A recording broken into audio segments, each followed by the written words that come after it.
In this video, we're going to talk about areas of corporate social responsibility. Previous video ಅಲ್ಲಿ ನಾವು corporate social responsibility ಅಂದರೆ ಏನು, ಯಾಕೆ ಬೇಕು, ಯಾಕೆ ಬೇಡ ಅಂತ ಆರ್ಗ್ಯುಮೆಂಟ್ಸ್ ಇದೆ ಅಂತ ನೋಡಿದ್ದೀವಿ. ಈಗ ಕಾರ್ಪೊರೇಟ್ ಸೋಷಿಯಲ್ ರೆಸ್ಪಾನ್ಸಿಬಿಲಿಟಿದು ಸ್ಕೋಪ್ ಏನು ಅಥವಾ ಕಾಂಪೊನೆಂಟ್ಸ್ ಏನು ಅಥವಾ ಯಾರ್ಯಾರು ಸ್ಟೇಕ್ ಹೋಲ್ಡರ್ಸ್ ಅಂದರೆ ಯಾರ್ಯಾರಿಗೆ ಬಿಸ್ನೆಸ್ಸಲ್ಲಿ ಅವ್ರಿಗೆ ಒಂದು ಹಕ್ಕಿದೆ, ಹಕ್ಕುದಾರರು ಅಂದರೆ ಸ್ಟೇಕ್ ಹೋಲ್ಡರ್ಸ್. ಸೊ ಈ ಹಕ್ಕುದಾರರು ಯಾರ್ಯಾರು ಮತ್ತು ಅವ್ರ ಕಡೆ ಕಂಪ್ನಿಗೆ ಇರುವಂಥ ಜವಾಬ್ದಾರಿ ಏನು ಅಂತ ನೋಡೋಣ. ಎವ್ರಿಬಡಿ ವಿತಿನ್ ದ ಸೊಸೈಟಿ ಅನ್ನೋ ಟರ್ಮಲ್ಲಿ ಯಾರ್ಯಾರು ಬರ್ತಾರೋ ಅವರೆಲ್ಲನೂ ಕಾರ್ಪೊರೇಟ್ ಸೋಷಿಯಲ್ ರೆಸ್ಪಾನ್ಸಿಬಿಲಿಟಿಯ ಹಕ್ಕುದಾರರು. ಸೊ ಕಂಪ್ನಿ ಬಿಟ್ಟು ಮಿಕ್ಕಿದವ್ರು ಎಲ್ಲರೂ except for the management of the company, ಮಿಕ್ಕಿರೋ ಎಲ್ಲ people who are associated with the company come under the scope of corporate social responsibility. So the first responsibility of the company is towards the investors. Obviously, ದುಡ್ಡು ಹಾಕಿರೋದು owners ಅಥವಾ investors. So the first responsibility of the company will be towards the investors. So what do they expect from the business? They expects fair amount of return, fair and regular return. ಅವ್ರು ದುಡ್ಡು invest ಮಾಡೋದೇ ನೀವು returns ಕೊಡ್ತೀರಾ ಅಂತ. So ಅವ್ರಿಗೆ ಕರೆಕ್ಟಾದಂಥ returns, fair returns and regular ರಿಟರ್ನ್ಸ್ನ ಕೊಡಬೇಕಾಗುತ್ತೆ, ಆ್ಯಡೆಕ್ವೇಟ್ ರಿಟರ್ನ್ಸ್ನ. ಅದಾದ ನಂತರ they want to increase the value of their investment. ಅವ್ರ ಇನ್ವೆಸ್ಟ್ಮೆಂಟ್ ಏನಿರುತ್ತೆ ಅದರ ವ್ಯಾಲ್ಯೂನ ನೀವು ಕಾನ್ಸ್ಟೆಂಟಾಗಿ ಇನ್ಕ್ರೀಸ್ ಮಾಡಬೇಕು. ಇದನ್ನು ನೀವು FML ಓದ್ತೀರಾ, where you see what is the value of the investment and how does it grow, ಹೇಗೆ ಜಾಸ್ತಿ ಆಗುತ್ತೆ ಅಂತ. ಸೊ ಅದನ್ನು ನೀವು ಮಾಡಬೇಕು. Then safety of capital contributed, ಏನು ಕ್ಯಾಪಿಟಲ್ ಕಾಂಟ್ರಿಬ್ಯೂಟ್ ಮಾಡ್ಯಾರೆ ಅದನ್ನು ಸೇಫಾಗಿ ಇಟ್ಕೊಳ್ಳಿ. They should get regular and accurate information. ಏನೇನು ಇನ್ಫಾರ್ಮೇಷನ್ ಇದೆ ಅದನ್ನು ಆ್ಯಕ್ಯುರೇಟಾಗಿ, ಅಪ್ ಟು ಡೇಟಾಗಿ ಅವ್ರಿಗೆ ಇನ್ಫಾರ್ಮೇಷನ್ನ ಪ್ರೊವೈಡ್ ಮಾಡಬೇಕು. Then planned growth, solvency and optimum utilisation of resources. ನಿಮ್ಮ ಏನೇನು ರಿಸೋರ್ಸಸ್ ಇದೆ ಕಂಪ್ನಿದು ಅದನ್ನು ಪ್ರಾಪರಾಗಿ ಪ್ಲ್ಯಾನ್ ಮಾಡಿ, ಯೂಸ್ ಮಾಡಿ, ಗ್ರೋತ್ ಇರಲಿ. Then timely payment of the dues, ಅವ್ರಿಗೇನು ಡ್ಯೂಸ್ ಇದೆ ಅದನ್ನು ಕರೆಕ್ಟಾಗಿ ಪೇಮೆಂಟ್ ಮಾಡಿ ಟೈಮ್ ಪ್ರಕಾರ ಅಂತ. The next one is responsibility towards employees. Even towards the employees of the organization, a company has several responsibilities. ನಿಮ್ಮ ಕೆಲಸಗಾರರೇ ಆಗಿರಬಹುದವರು, ಆದರೆ ಕೆಲಸ ಮಾಡೋರಿಗೆ ನಿಮ್ಮ ಒಂದಷ್ಟು ಜವಾಬ್ದಾರಿಗಳಿರುತ್ತೆ. ಏನು ಒಂದು first one, obviously you have to give them fair return, fair remuneration. ಅವ್ರು ಎಷ್ಟು ಕೆಲಸ ಮಾಡ್ತಾರೆ ಕೆಲಸಕ್ಕೆ ತಕ್ಕನಾದಂಥ ಸಂಬಳ ಮತ್ತು ಅವ್ರಿಗೆ ಏನೇನು ಕೊಡ್ತಿರೋ remuneration, that has to be paid properly.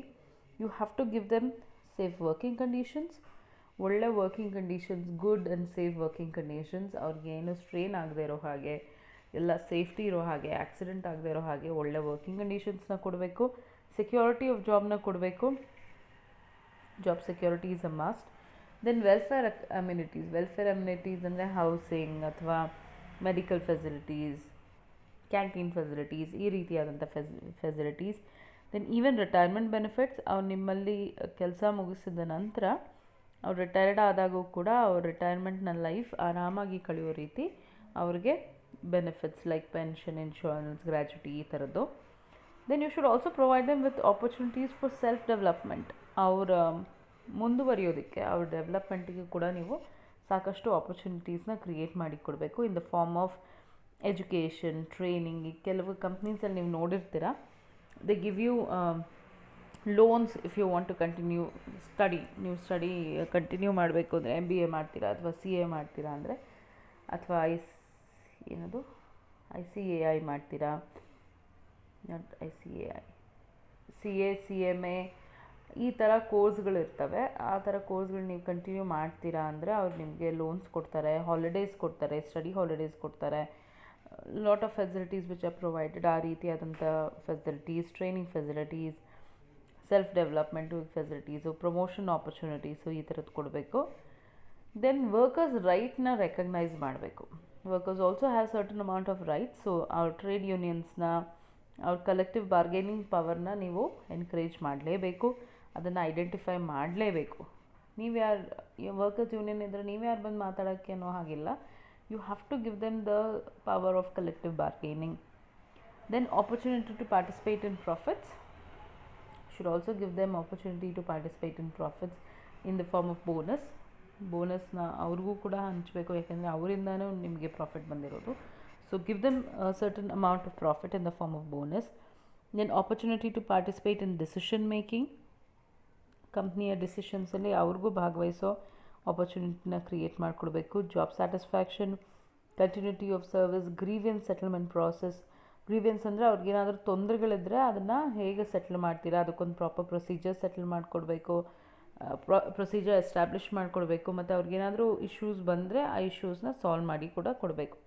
Then ಒಬೇಯನ್ಸ್ of labour loss ಎಲ್ಲ ಏನೇನು ಗೌರ್ಮೆಂಟ್ ಫ್ರೇಮ್ ಮಾಡ್ಯಾರೆ ಅದನ್ನೆಲ್ಲ ಒಬೇ ಮಾಡಲೇಬೇಕು. Okay, that's your responsibility towards your employees. Now we'll see what is the responsibility towards customers. Now customers are the main people around whom your business involves. ನಿಮ್ಮ business run ಆಗೋದೇ ಈ ಕಸ್ಟಮರ್ಸಿಂದ. So ಈ ಕಸ್ಟಮರ್ಸ್ಗೆ ನೀವು ಯಾವ ರೀತಿಯಾದಂಥ ಜವಾಬ್ದಾರಿ ಇರುತ್ತೆ. First give them good services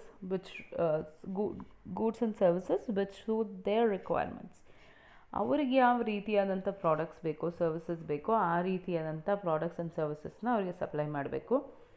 then ಆ ಗುಡ್ಸ್ನ ಸಪ್ಲೈ ಮಾಡಿದಾಗ ರೈಟ್ ಟೈಮಲ್ಲಿ, ರೈಟ್ ಕ್ವಾಲಿಟಿಯಲ್ಲಿ, ರೆಗ್ಯುಲರ್ ಆಗಿ, ರೀಸ್ನಬಲ್ ಪ್ರೈಸಸಲ್ಲಿ, ಕರೆಕ್ಟ್ ಮೆಷರ್ಸಲ್ಲಿ ಕೊಡಬೇಕು.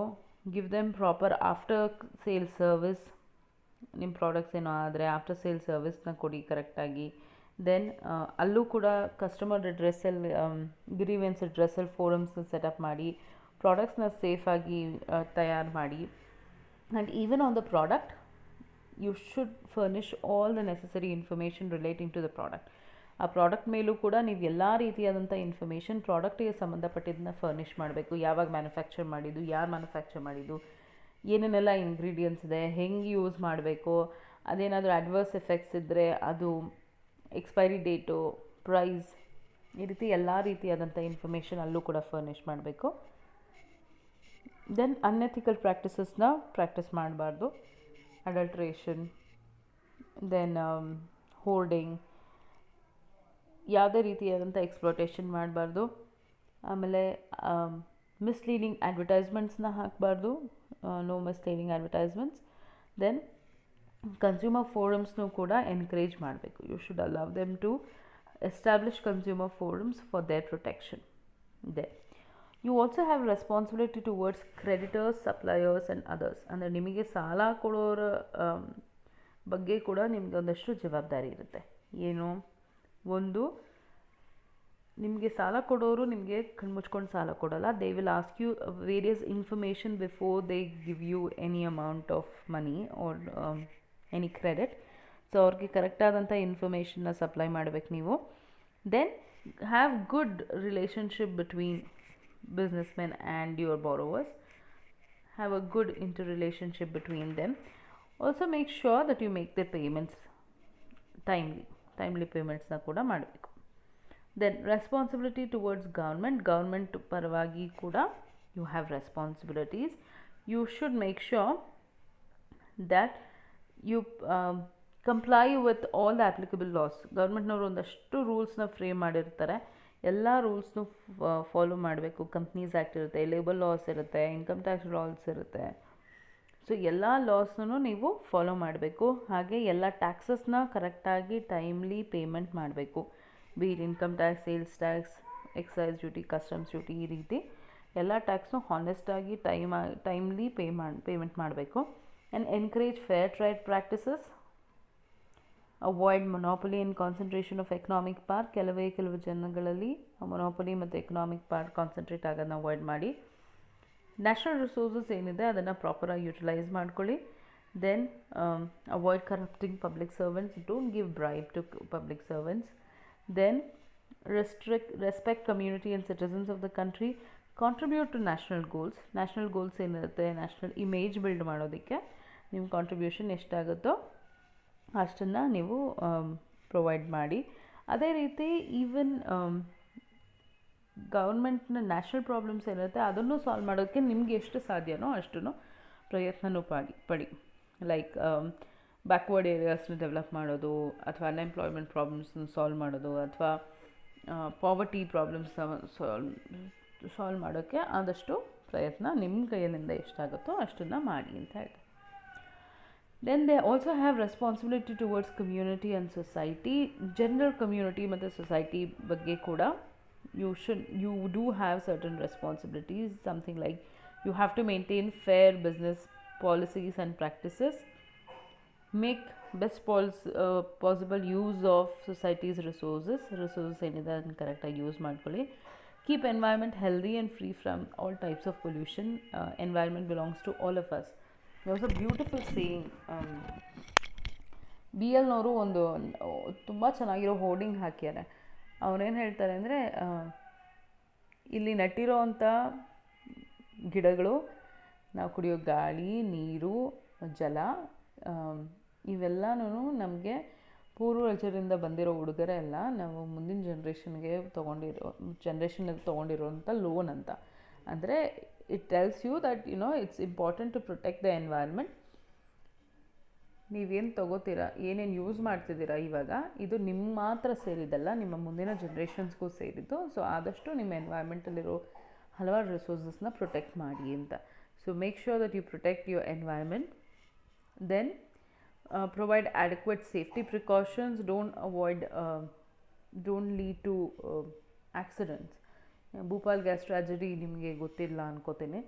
There was a tragedy in Bhopal gas leak ಆಗಿ there were a lot of people who had died, and even now they say ಆ ಏರಿಯಲ್ಲಿ ಹುಟ್ಟುವಂಥ ಮಕ್ಕಳಿಗೆ ಈಗಲೂ ಕೂಡ ರೆಸ್ಪಿರೇಟರಿ ಪ್ರಾಬ್ಲಮ್ಸ್ ಇರುತ್ತೆ ಅಂತ. 1984 ಸಮ್ 36 years ಬ್ಯಾಕ್. ಈಗಲೂ ಕೂಡ ಅಲ್ಲಿನ ಮಕ್ಕಳಿಗೆ ರೆಸ್ಪಿರೇಟರಿ ಪ್ರಾಬ್ಲಮ್ಸ್ ಆಗುತ್ತೆ ಅಂತ. ಆ್ಯಂಡ್ ರೀಸೆಂಟ್ಲಿ ಕೊರೋನಾ ಟೈಮಲ್ಲೂ ಕೂಡ ನಾವು ನೋಡಿದ್ವಿ, ಹೈದ್ರಾಬಾದಲ್ಲಿ ಒಂದು ಇದೇ ಥರ ಇಶ್ಯೂ ಆಗಿ lots of people who died because of some leakage. So ಈ ರೀತಿಯಾದಂಥ ಆಕ್ಸಿಡೆಂಟ್ಗಳು ಆಗದೇ ಇರೋ ರೀತಿ ನೋಡ್ಕೋಬೇಕು. Then socially desirable standards of ಲಿವಿಂಗ್ನ ಪ್ರೊವೈಡ್ ಮಾಡಬೇಕು. ಗುಡ್ ಕ್ವಾಲಿಟಿ ಪ್ರಾಡಕ್ಟ್ಸ್ನ ಕೊಟ್ಟು ಸ್ಟ್ಯಾಂಡರ್ಡ್ ಆಫ್ ಲಿವಿಂಗ್ನ ಇನ್ಕ್ರೀಸ್ ಮಾಡಿ, ಮ್ಯಾಕ್ಸಿಮಮ್ ಎಂಪ್ಲಾಯ್ಮೆಂಟ್ ಆಪರ್ಚುನಿಟಿ ಪ್ರೊವೈಡ್ ಮಾಡಿ, ಎಜುಕೇಷ್ನಲ್, ಕಲ್ಚರಲ್, ಮೆಡಿಕಲ್ ಇನ್ಸ್ಟಿಟ್ಯೂಷನ್ಸ್ನ ಸೆಟಪ್ ಮಾಡಿ, ಅಸಿಸ್ಟ್ ಮಾಡಿ. ದೆನ್ ವೀಕರ್ ಸೆಕ್ಷನ್ಸ್ನ ಅಪ್ಲಿಫ್ಟ್ ಮಾಡೋದಕ್ಕೆ ಪ್ರಯತ್ನ ಪಡಿ. ಬ್ಯಾಕ್ವರ್ಡ್ ಆ್ಯಂಡ್ ರೂರಲ್ ಏರಿಯಾಸ್ನ ಡೆವಲಪ್ ಮಾಡಿ. ಈಗ ಕೆಲವು ಕಡೆ ನೋಡಿದ್ದೀರ, ಹಳ್ಳಿಗಳನ್ನ ಅಡಾಪ್ಟ್ ಮಾಡ್ಕೋತಾರೆ companies. They try and develop all these villages. So ಆ ರೀತಿಯದ್ದು. Avoid anti social and unethical practices. Donate for charitable purpose. Respect human rights. Then business ಎಥಿಕ್ಸ್ನ ಫಾಲೋ ಮಾಡಿ, ಕೋಡ್ ಆಫ್ ಕಾಂಡಕ್ಟ್ನ ಫಾಲೋ ಮಾಡಿ. ದೆನ್ ಡೆವಲಪ್ಮೆಂಟಲ್ ಪ್ರೋಗ್ರಾಮ್ಸ್ನೂ ಕೂಡ develop ಮಾಡ್ಕೊಳ್ಳಿ ಅಂತ. These are basic responsibility towards community and society. Organisations, ನಿಮ್ಮ competitors ಬಗ್ಗೆ ಕೂಡ ನಿಮಗೆ ಹಲವಾರು ಜವಾಬ್ದಾರಿಗಳಿರುತ್ತೆ. ಏನೇನು ಮುಂದೆ promote healthy competition.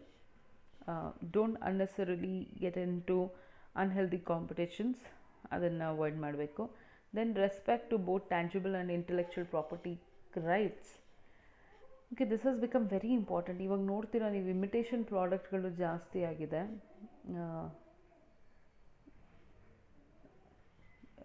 If you remember Fair and Lovely ಥರ ಫೇರ್ ಆ್ಯಂಡ್ ಇನ್ನೇನೋ ಪ್ರಾಡಕ್ಟು ಅಥವಾ some other product of same colour ಇರುತ್ತೆ, ಸೇಮ್ ಪ್ಯಾಕೇಜಿಂಗ್ ಇರುತ್ತೆ, ಸೇಮ್ ಕಲರ್ಡ್ ಪ್ಯಾಕೆಟ್ಸ್ ಇರುತ್ತೆ, ಎಲ್ಲನೂ ಸೇಮ್ ಡಿಸೈನು ಎಲ್ಲ ಇರುತ್ತೆ, ಒಂದೇ ಒಂದು ಅಕ್ಷರ ಚೇಂಜು ಅಥವಾ ಇನ್ನೇನೋ ಒಂದು ಚೇಂಜು, ಈ ರೀತಿಯಾಗಿ ಮಾಡೋದು that is not right for protecting intellectual property.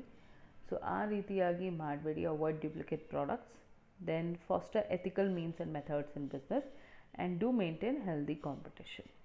So ಇದು ಬೇರೆ ಆರ್ಗನೈಸೇಷನ್ಗೆ ನಿಮ್ಮ ಪರವಾಗಿ ಇರುವಂಥ, ನಿಮ್ಮ ಕಡೆಯಿಂದ ಇರುವಂಥ ಜವಾಬ್ದಾರಿ. So these are the various corporate social responsibility of one organization towards the various aspects of society. Societyಯ ವೇರಿಯಸ್ ಆಸ್ಪೆಕ್ಟ್ಸ್ ಬಗ್ಗೆ ಇರುವಂಥ ಜವಾಬ್ದಾರಿ ಇದು. Okay, will continue it in the next video.